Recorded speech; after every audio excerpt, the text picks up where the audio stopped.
તો જય માતાજી અને ગુડ મોર્નિંગ। તો હાલો બધાય ભાખરી ખાવા। મને તો જો ભાખરી ખાધા વગર જરી કંઈ ગમે નહીં।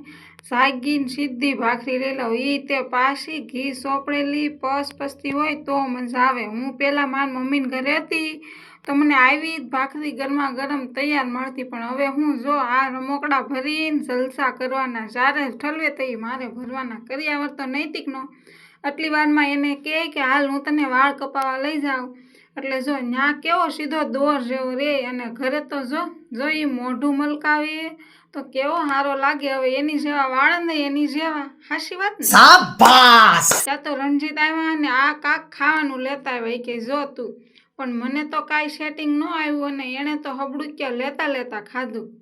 મેં તો પછી સોડા મંગાવી હતી, મારી હાટું લીંબુ સોડા લેતા આવજો, આપણને એની વગર બીજી એક કંઈ ભાવે નહીં।